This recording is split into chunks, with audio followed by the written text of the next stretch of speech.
Yeah, and we would like to thank the Ainati Center for co-sponsoring our event and making today possible. And special thanks to our advisor, Nishi Dupa. Thank you so much for all your guidance and advice. You made this possible. We would also like to thank our speakers for their time, experiences, and insights that will allow for critical discussion to occur regarding refugees and how we can best support them. So part of advocacy is learning from people in your network and building out your network by learning from others, which brings us to today's panelists. So we'll start with Dr. Saida Hodžić, is Associate Professor of Anthropology and Feminist Gender and Sexuality Studies. Dr. Hodžić is also teaching a course this semester called Learning from Movements, Refugee, Asylum, and Activism Across and Beyond Borders. She is happy to have students here from that course that continue the dialogue surrounding refugees and asylum seekers.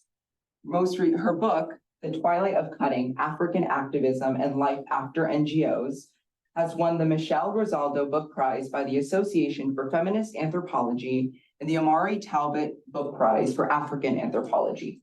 Her current projects include the book manuscripts, Seeing Like a Refugee, Global Apartheid Inside Out, and Refugee Solidarity, Humanitarian Afterlives of War and Violence. Saida's podcast, Refugees Know Things, has been featured in the exhibit Radio Elsewheres at the EU Bosnia border in June of this year, and will soon be available on streaming platforms. Dr. Saida Hodžić. Our next speaker is Thamora Fishel. Thamora is an Associate Director of the Southeast Asia Program. She supports Southeast Asia Program's faculty and students by managing the program's administrative office, coordinating the program's National Resource Center grant, and overseeing the Kind Center for Advanced Research on Southeast Asia. Her projects included Southeast Asia's program's Winter Session Study Trip and Classes, Cornell in Cambodia, and the Burma Karen Project in the Southeast Asia Program Outreach, which provides resources and trains educators and community service providers about the cultures, history, and politics of recent refugees from Burma. And last but not least, Mursal Rahim is a master's in public administration candidate in the Brooks School of Public Policy with a concentration in human rights and social justice. She is also a refugee who had to flee her home country of Afghanistan last year after the Taliban takeover. Thank you all for joining us today. We will start off with some questions that we have prepared, and afterwards we'll have an open Q&A session for all of you to engage with our speakers. So first of all, to start this conversation, who are refugees and what causes them to be displaced? Are they different from other immigrants? We heard a lot about economic migrants, people who move for work, people who move for different various reasons. Are they the same or different from refugees as we know them now? And can we actually distinguish them from each other? Would you like to start, Professor Hodžić? Sure. Hi, everybody. Thank you for having me. I've actually prepared a few slides that later on you're going to see in your back. So I'll tell you when to turn around. What's happening in the room. So I really appreciate this question quite a bit, the question of who are refugees. It's an important question and we're often misled about the answer. So this question lets us acknowledge that the official designation refugee is denied to many people. And without the formal status of being a refugee, people are denied the legal protections that are in theory at least guaranteed by international and national laws, but that have been severely undermined across the globe. So who's doing this denying of status of refugees to people? First of all, governments, by enacting laws that criminalize the seeking of asylum and refuge. And also even the most liberal so-called media consistently use the term migrant in particular situations, and I'll show you when, to replace the category of refugee and to undermine people's rights and entitlements. And it's really important to grasp what the stakes are of this definitional problem, because it helps us understand how it intersects with other, how the border and refugee policies intersect with other systemic forms of injustice, violence, and oppression in this country and elsewhere in the world. So for instance, the New York Times primarily talks about refugees if they're far away from the West. So not just far away from the United States, but from the global North or the West. And about migrants if they're at the borders of Western countries or inside them. So I'll show you some examples. This is just from the recent week, like just this past week. So here's the picture. These are all conflicts. And what I'm not doing here, to be clear, is to say that some people are more deserving than others. I'm showing how that's a very problem that's constructed. So here underneath this picture, you see a caption that says refugees fleeing Nagorno-Karabakh arrived in the border village of Cornell, Armenia on Monday. So here it's acknowledged that these are refugees. Now my computer tells me to take a break and stretch my body. The next is, and this is, we just heard about refugees from Myanmar, Rohingya, one of the groups from that region. UN fears 180 Rohingya refugees in a stranded boat are dead.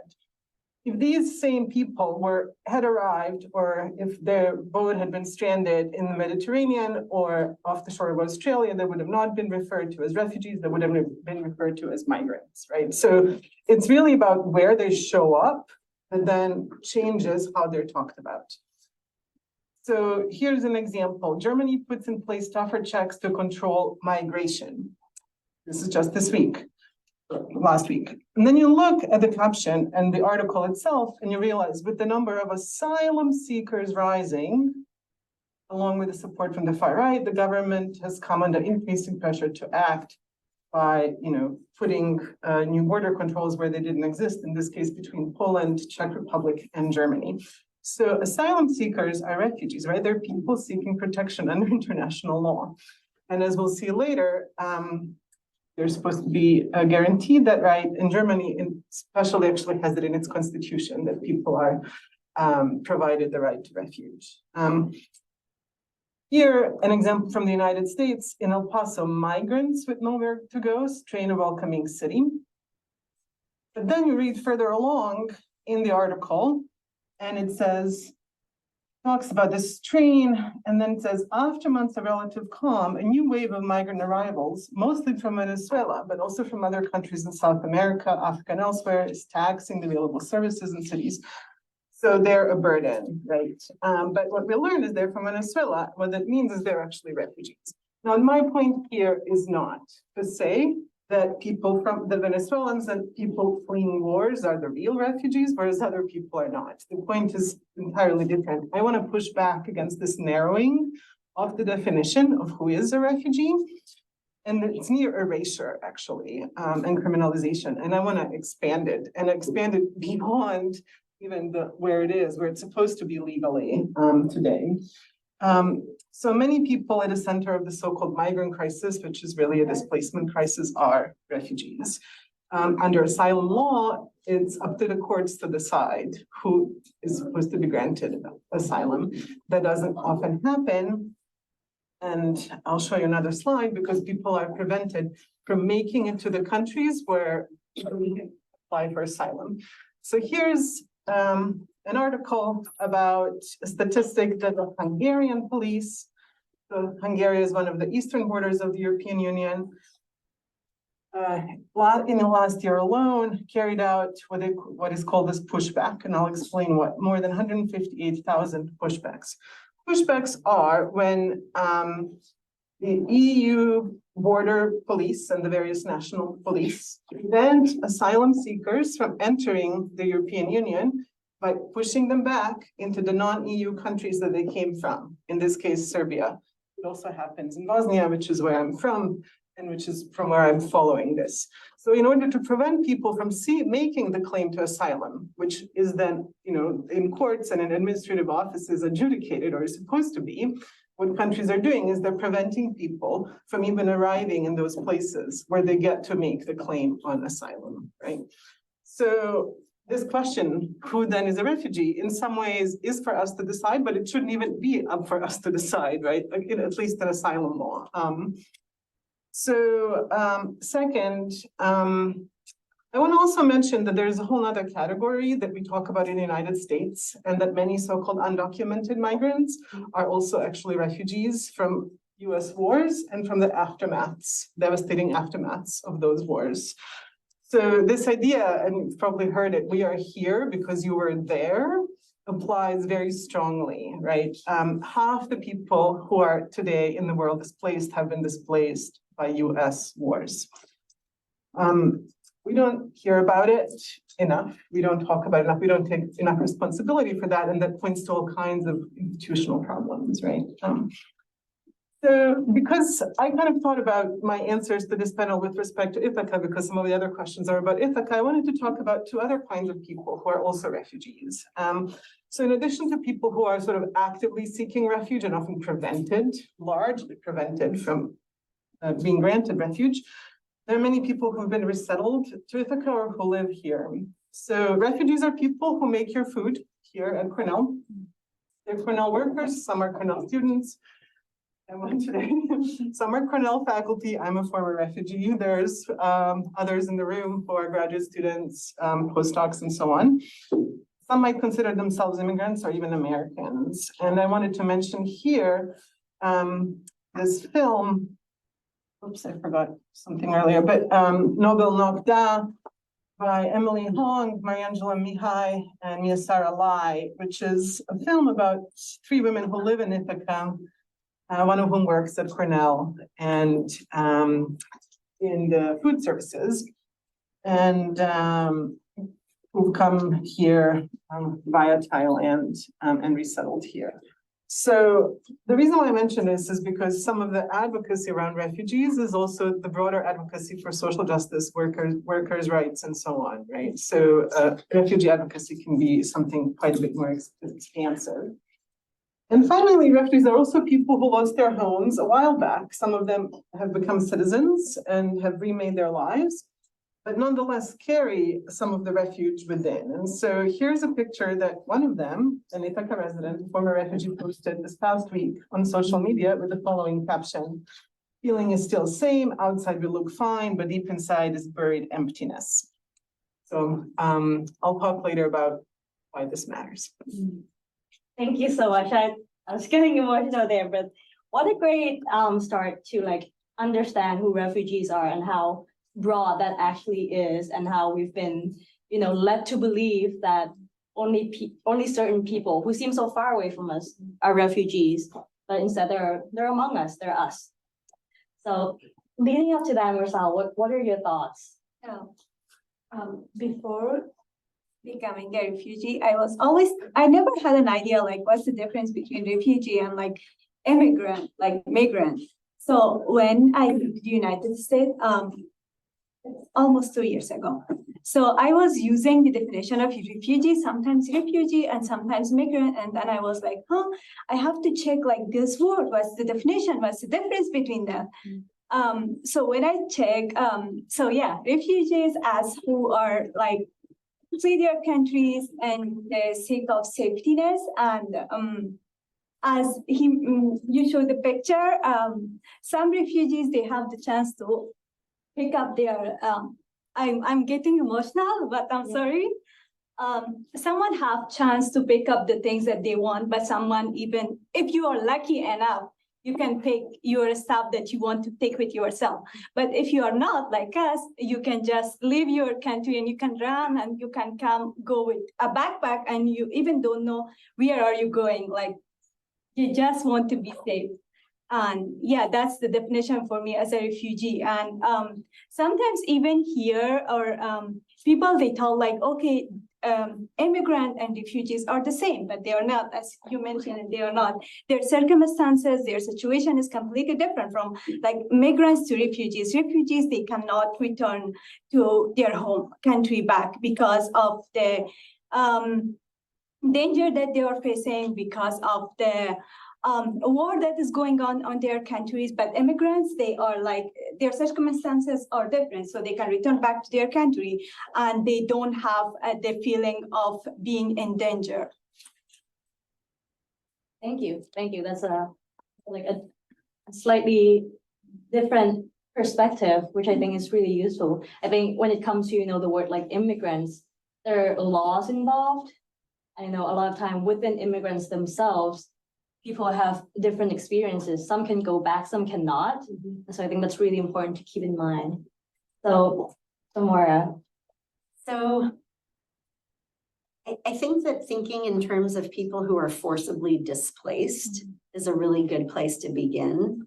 And there are over 100 million people in the world right now who are forcibly displaced.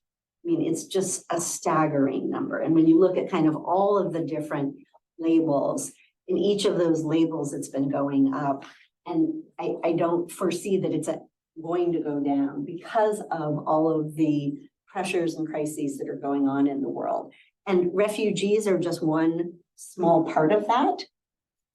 A very legal definition, if you want to sort of look at the, UN High Commission on Refugees, and if you want to look at sort of asylum seekers who are going through this very legal process.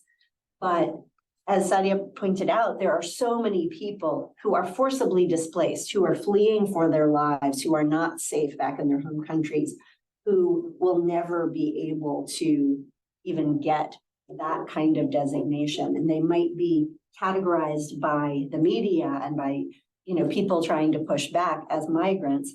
But I think it's really important to kind of understand that there are all sorts of different pressures involved. With refugees, it's usually thinking very narrowly in terms of conflict and overt persecution. But there's so many people fleeing conflict and persecution who can't even get near to getting that designation. So I think it's important to kind of remember that and remember that people who are in the legal process are much more constrained, but also have a measure of support and freedom and flexibility than the people who are not in that process. There are lots of refugees from Myanmar, from Burma in Thailand who do not have refugee status because Thailand doesn't recognize it as such. Some of them have lived in camps for 20, 30 years.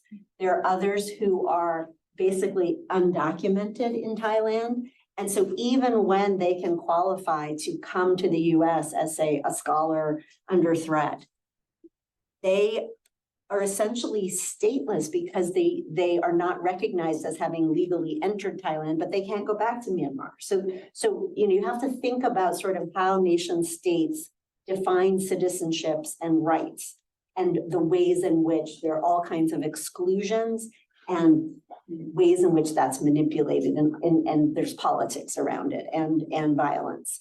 The other thing I just want to point out is also in many parts of the world that we're talking about in terms of displaced people, there are even more internally displaced people. And so I think it's just really important to remember that, the communities of people that might make it here to Ithaca, represent just a tiny fraction of the kind of displacement that's going on. And that displacement can be due to conflict. It can be due to political repression and things going on.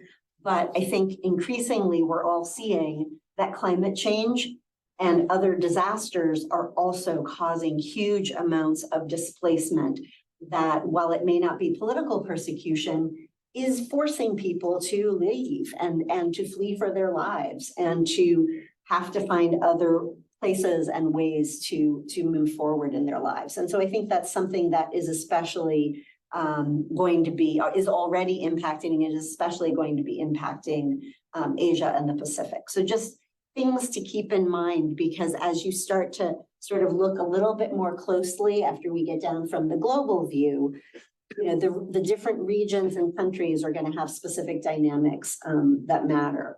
And then I'll just say one more thing about, while having refugee status is almost like getting the golden ticket to get to a place like the United States, it actually not only signifies that you can't go back to your home country because you're in danger there, but it actually, if you're in the asylum process and before you get refugee status or along the way, I've had many recent arrivals from Myanmar talk about it as feeling like they're in prison here because while they're in this limbo of trying to get refugee status, they can't even leave the country to go to a conference somewhere. They can't, their freedom of movement is severely constrained by that kind of legal betwixt and betweenness. So. Yeah, thank you so much. That was such a wide range of definitions that we get. I think in the end, it's like important to keep in mind that no one wants to leave their home, especially definitely. So, maybe that's the thing that we can tie what a refugee is to. Okay, so for our next question, Sebastian, you Yeah, want to take going the off lead? of that, I just want to thank you all for your insight, because I think even here in the US, in the legal system, we struggle with what does it mean to be a refugee, especially like, as I mentioned in the legal system, the phrase on account of, and then listing the 5 reasons: race, religion, persecution, membership in a particular social group, et cetera, is up to discussion. And so I think that was very, very insightful. And how do we wrestle with the definition, the legal definition, as well as the lay definition. And so that being said, what are some of the challenges that refugees face? I know we touched a little bit about that here in Ithaca, culturally, in the sense like, what does it mean to be American, right? What does that mean for refugees? And systematically, policy-wise, we can start with. Okay. I found myself when I was thinking about this question kind of fluctuating wildly between sort of the macro and the micro. I guess I'll start with the micro, and then depending on how the conversation goes, we can move back to the macro and some of the history of resettlement, especially Southeast Asian resettlement, and the way in which that was sort of dismantled over time. And so it's actually had to be recreated to deal with the different ethnic groups of Burmese that started coming around 2006, 2007. But in terms of Ithaca specifically, or upstate New York, and sort of concrete ways that people are facing challenges, I would say, especially for recent arrivals, language. I mean, before you can even sort of worry about the sort of cultural subtleties, being able to navigate everyday life, if you haven't had an opportunity to study English before you come, that is a real challenge. And at least for the wave of ethnic minorities that started coming in those early 2000s, many of them were villagers before they fled the Burmese army, and they lived in, overcrowded camps on the Thai border, or not so much in Ithaca, but in some of the other major cities where they have ended up in Malaysia, especially for the Chin as opposed to the Karen ethnic groups. And many of them were already in a system where their mother tongues, their languages weren't taught in schools, right? And so you're dealing with all of these layers where literacy is an issue, even how good your Burmese is. If you were a kid who was growing up in a camp in Thailand, did you learn more Thai or Burmese or Karen or what, and you get to a school in Ithaca and they're like, what country are you from? And, and so I know refugee kids who've put down Thailand because that's where they were born, or that's where they've spent most of their life, right? If any of you have ever gotten that question, because it's not obvious where you're from, like, what do you mean? Where was I born? Where did I grow up? Where did I go to school? Like, what does that mean, right? And so, and these folks, may never have actually been to Burma or remember it, but they're being asked to identify that. And then, okay, so then maybe let's say they put down Burmese. Well, when it comes time for the English as a second language teachers to help them take tests and have bilingual support, you get, or to have somebody talk to their parents, you get somebody in there speaking Burmese, and it's like, well, that's not helping either, right? And so language is a challenge, and finding ways to support them is something that is kind of a constant, especially for certain groups. And while Cornell has some languages, these ethnic minority languages aren't one of them. And so we've had students in the past who've actually worked as part of the translator interpreter program, TIP. If you're not familiar with that, and if you speak a language other than English fluently, I highly recommend that you check them out. You can just email translator@cornell.edu. But they have Cornell students who actually have, served as translators in varying degrees in medical situations and schools, even in legal cases in some instances. And, they don't limit themselves to refugees, but that's just a resource that Cornell tries to provide given its huge international community. And then a place like the Southeast Asia program over the years has had lots of calls. And so it kind of has behooved us, because we don't have students from these ethnic groups. There's not even a curriculum to teach languages like Karen. It really behooves us to know where the resources are that are within New York State or close enough that they can be mobilized. And now virtually, I think it's a little easier. And just kind of find ways to make those connections. We've had linguistics professors who've used some of these different languages as the language for linguistics field methods class, so that people can learn from the folks who have arrived in Ithaca, as part of their education. So I would just say language is a huge one. And then connected to that are all the things that you need language for, that people can help support and advocate and, be there for families. There's just a really huge community of sponsor families that have done amazing work, and many of them are connected through churches. But sponsors don't have to be through churches, and even those sponsors could always use extra help, whether it's childcare, whether it's tutoring, whether it's just taking kids out to, do a corn maze or, make jack-o'-lanterns for the first time. All of those kinds of things that are really common and everyday. The more support and interaction that is there for the community and the families that have arrived, and then the families that are supporting those families, the better. So going to health appointments, maybe you can't translate, but you can then take the time later as they're trying to figure out what the doctors have said to make sure and go back and make sure that the understanding has sunk through, or that somebody is sort of there as an advocate. So I'll kind of stop with those couple of things. I have lots more to say on it, but I want to hear from the rest of the panel. And then, when we get to questions, I'm happy to kind of circle back to some of the other things I noted down when I was thinking about this. Yeah, thank you, Thamora. I think going off of that, one of the biggest that you talked about was language access. And in my email from the Migration Policy Institute, they talked about, how can the government assist with language access in the legal system? And so that's just a constant conversation that needs to happen, because oftentimes we hear that language is power. And so we can try and make language more accessible, the better it is for everyone. So Yeah, so now I should say from my own perspective, like what was the challenges for me, especially.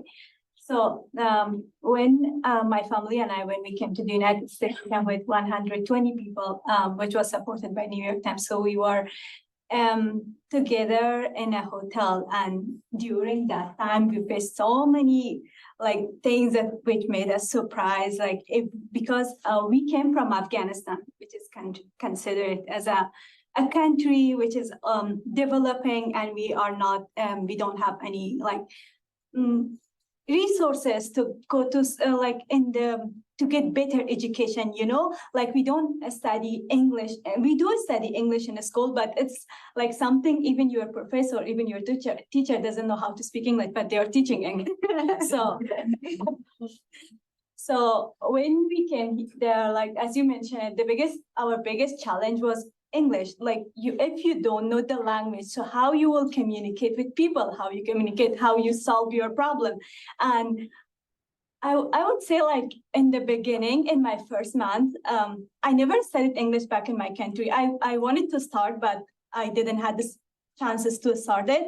But even I was not able to make an appointment for my doctor, which is it was something that I was if I'm staying here or if I'm living here, so I have to learn that language, because it's the huge challenge for us.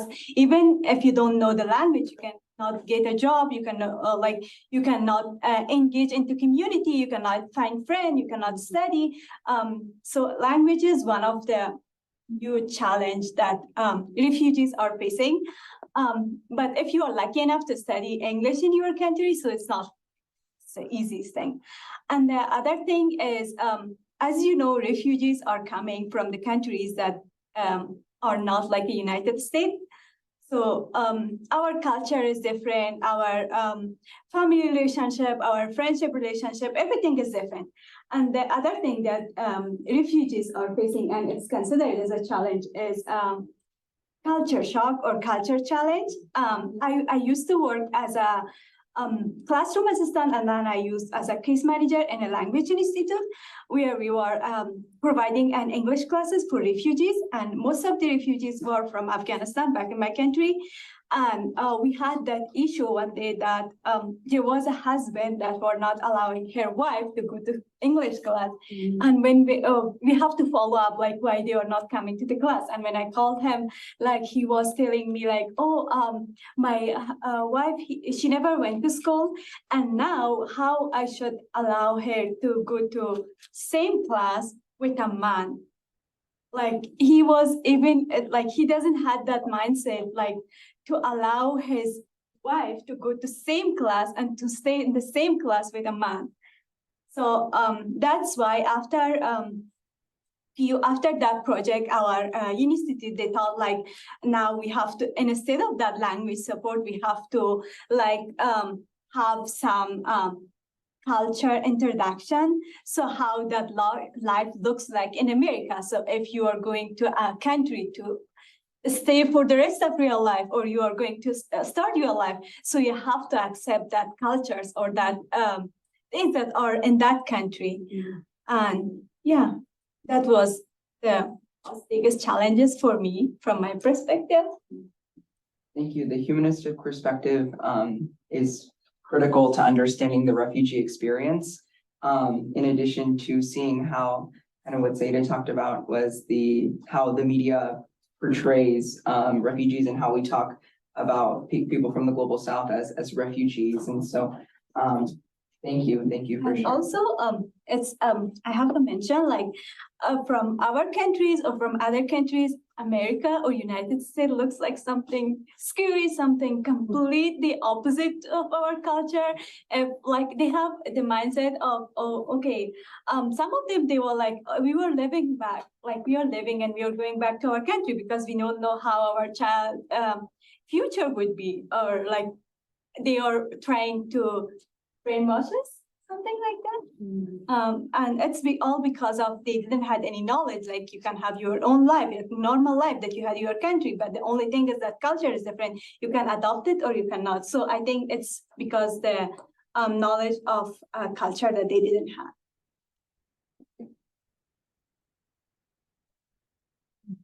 Yeah, so our panelists have thus far talked about the challenges that resettled refugees face. And I would add one more to those, which is that a lot of people who are resettled actually don't have permanent legal status. And so various kinds of temporary orders and temporary sort of residence permits and labor permits get in the way of this idea that people are rebuilding their lives, like actually people are rebuilding their lives in these tiny little patches. In a very fragmented way. But I wanted to kind of go back to what I said earlier, if we want to expand the definition of who is refugee, then we need to acknowledge that, refugees are not necessarily resettled. So asylum seekers are detained. So the biggest challenge that they face is that they're imprisoned, right? And so the first thing that they need is to not be imprisoned. Additional refugees who are imprisoned are refugees who, before they became citizens, have broken some kind of law, which can be related to migration or something else, and might be subject to deportation under current kind of policy, which criminalizes almost everything related to migration. And so, in terms of what kind of advocacy is needed, we can't really talk about support without talking about decriminalization at the same time.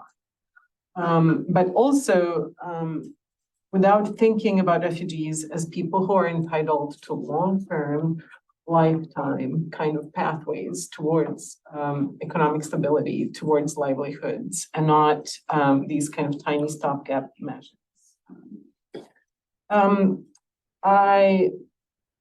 and other people have written about how also refugees become integrated into poverty and exploitation. So to become integrated into the United States is to become integrated on specific terms. It's not the case for everybody. People often use me as like the success. Oh, look, you made it, you're a professor. It's like, yes, there are others like me. The majority of refugees are integrated into poverty, right? Are integrated as exploitable labor. And so that matters sociologically, it matters for people's lives. We heard from Thamora about sponsorships, which are hugely important for building connections among people. But the idea that it's private sponsors rather than states or even larger institutions that are well-funded, that are responsible for some kind of assistance, means that a lot of people fall through the cracks. So Tompkins County, Ithaca City, Cornell University, none of these institutions have an office designated for supporting or assisting refugees, not a single one of them, right? And so what that means is that you have a refugee family and it's their kids' English as a second language teacher who might make a call to try and figure something out that they need with respect to housing or with respect to healthcare or with respect to a job. Or they might not have somebody. Maybe they're lucky and they have a sponsor. And so a lot of people fall through the cracks, right? And then you also have, which many of us have experienced, parentification, which is that as soon as children learn English, which they learn quicker, they become the caretakers for their families, right? And so there's good things about that and very many bad things about that as well. If we think about what kind of advocacy is needed, which I think is going to be one of our questions, I don't think we should accept or take for granted that the lack of these institutional frameworks is a given, right? That we need to, that the only thing we can do as individuals. Thank you. That was fantastic to hear the importance of language access, the case or an example of humanistic example of what happened in your experience, and then ending with the big, bringing us into the next question about what we can do as Ithaca residents. So Yemisa, go ahead. Yeah, so that's the question. You know, we're here, Cornell students, Cornell staff, people who live in Ithaca, and there are refugees in Ithaca and in the United States. Are there any way that we can support them or help refugees as both individuals and as, you know, people as part of these institutions?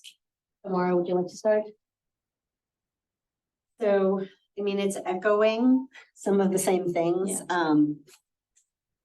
But I do think that you have to work at both levels, right? The big policy issues are the most fundamental in some ways, but I also understand the sort of motivation to kind of do something really concrete where you're like able to get to know people and connect to them and be part of helping them in particular or their family, right? So I can see both levels.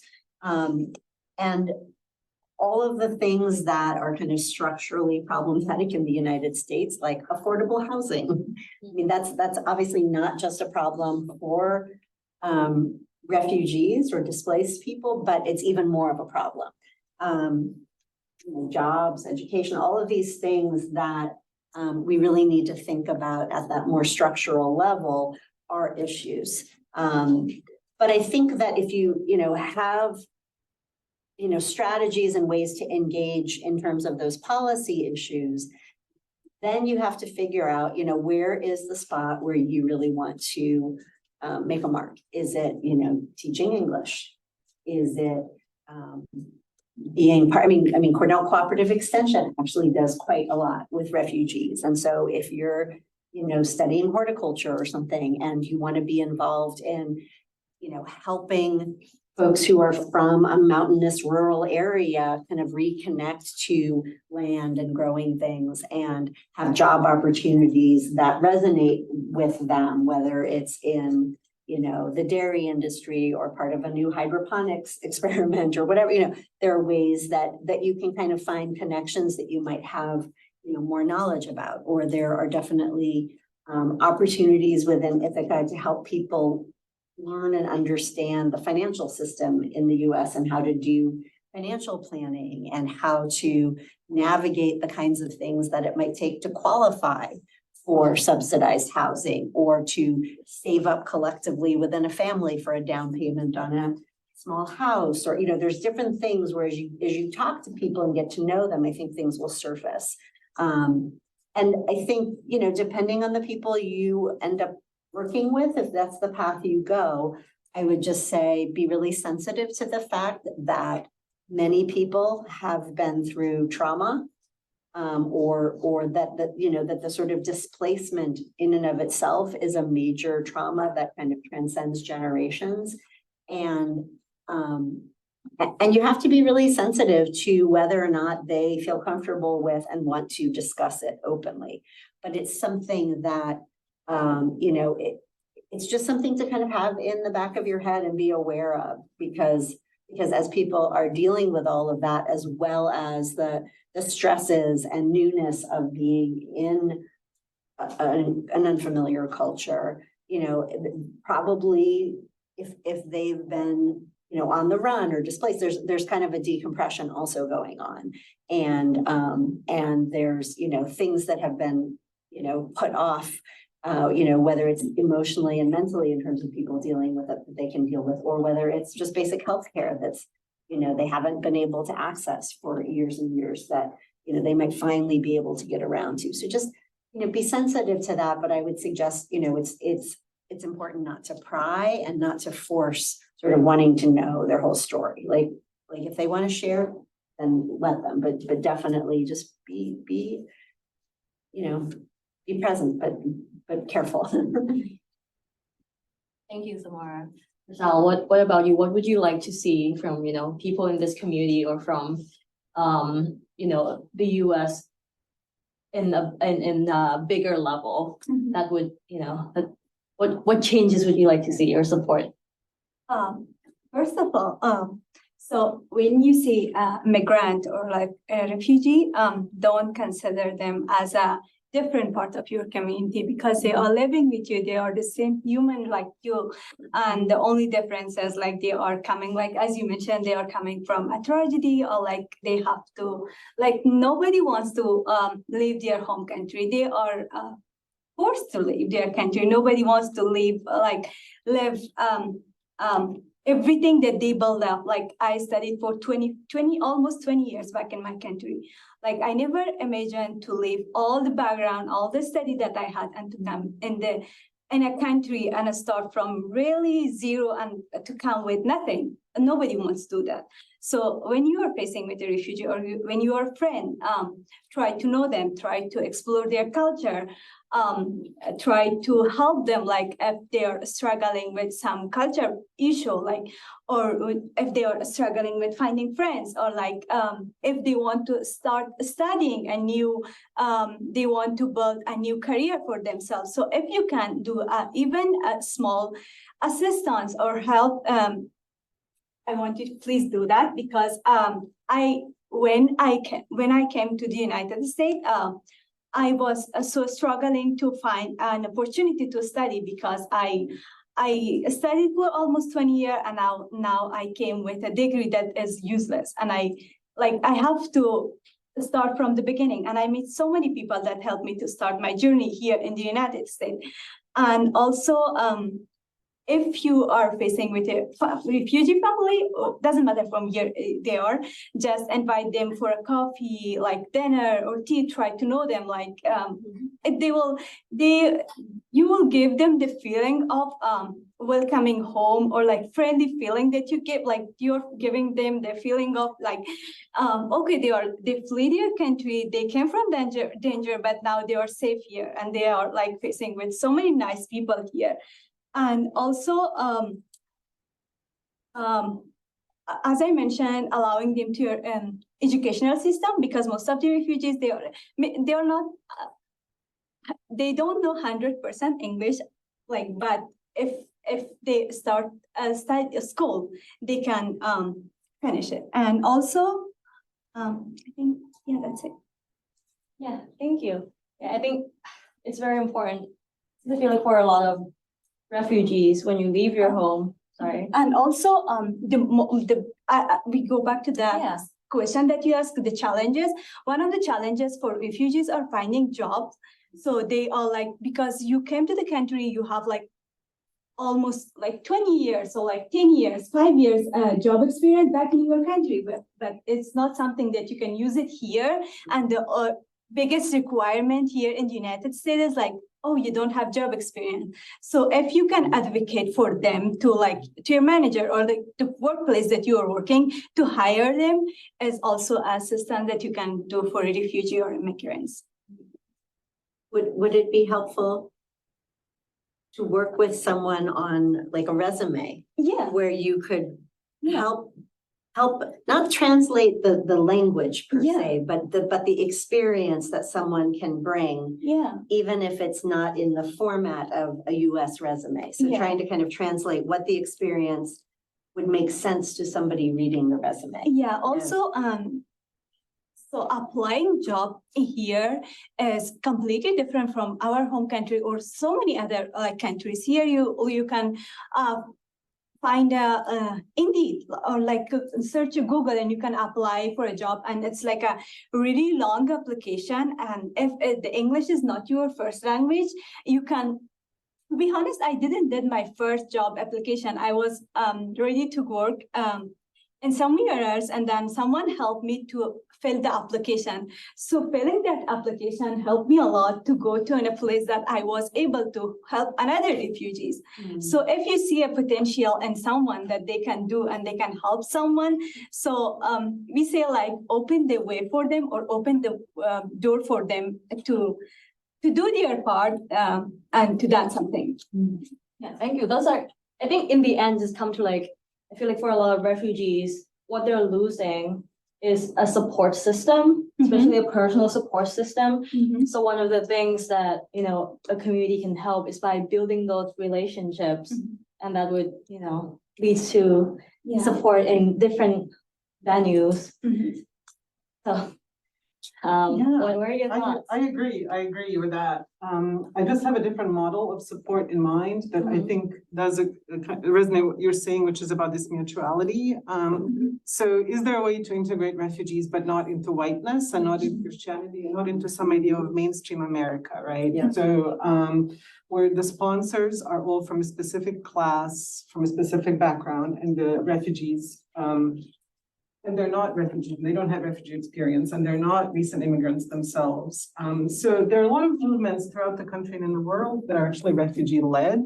And so I was thinking, like, if I could, what would I dream up? Like, what would I love to see in Ithaca? I would love to see a social cafe or a place where people can get together and create that kind of community on terms that are not predicated of I will help you become American, but or something entirely different, where kind of this structure of community building is not aimed at like we're helping refugees or we're even advocating for refugees, but we're creating a structure where people can self-advocate, where we can have power building for everybody, where we can have decision-making that's shared, where we can have mutual aid. So like transferring some of the ideas that we've actually learned in this country with respect to social justice to refuge isn't that far-fetched, right? So mutual aid is an important one. And so those are things that one can do with refugees. And so the problem is then, well, how do you find refugees? So how do you do things with refugees, right? And I think that's why we actually need spaces. Like we actually need spaces for getting together to do things with people.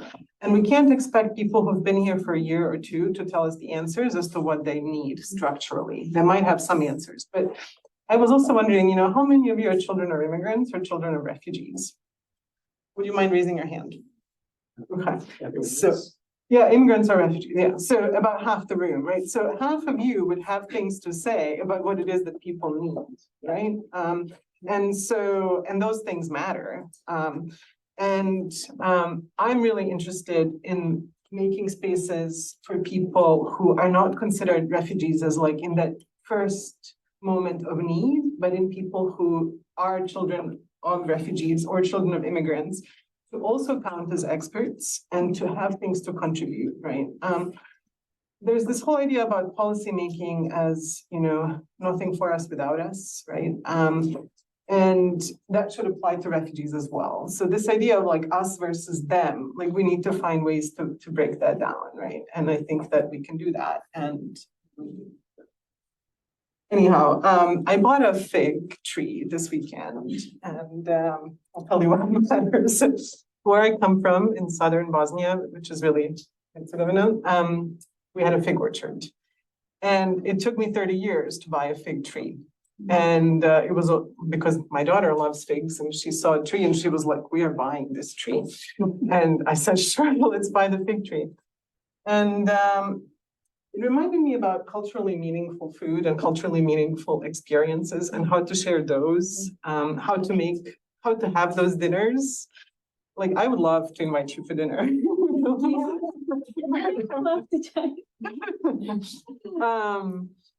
But I love the idea of people building community gardens. So there's an organization called Groundswell in Ithaca, and they have a program for supporting what they call new Americans, so just really resettled refugees, build their own and grow their own food. Right, so that, and you hear this in kind of refugee narration. Brian, you probably have stories about that, about people loving spam, right? When they first come to the US, like refugees being offered the typical American food, and then it taking like another 20 or 30 years or, a long time for people to start growing food that actually means something to them, that they find nourishing, to which they connect, right? And so, I would love for Cornell to also support Groundswell and for all of us to support Groundswell. And so they actually need help with fundraising, and there's one other thing, so they can be contacted, for support. And something else, so I'll go back to this picture. If it will show, no, I guess, let me. Yeah, I was trying to shut off that. Oh, no worries. Kind of snooze, and it didn't. Yeah, no, it's fine. Yeah. So a bit of kind of again. gossip about the United States from a refugee perspective is that it's considered a country where people are lonely, and where people get lonely, right? And I think there's all this conversation right now about the epidemic of loneliness, but many people are refugees come from countries where social life is richer, right? Social life that's not under capitalism is richer social life. And so having opportunities to have richer social lives with refugees and with each other is good for all of us, right? So I'm for sociality. I feel like in some of the bigger communities like Utica, Mhm. there's some of this happening that can be a model where there are, community centers or youth centers, and I do think that some of the, the sort of the node of English teaching is where then some of the communities start to be formed. I mean, I think even just Open Doors English, is, I think, right now, like doing a series of meals that are fundraisers. But it's really the students and the people studying the English that are kind of part of deciding how to sustain that. But in a place like Ithaca, which is like so progressive in some ways and yet so small, and so a lot of students don't even leave the campus very much. It's trying to figure out how to and where and how to create that's not predicated on a religious institution, right, is very challenging.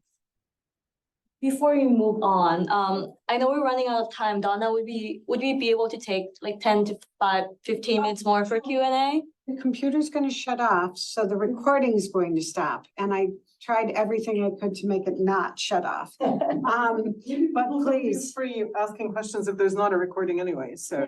So that's actually true. Before the Q&A, we probably should stop the recording.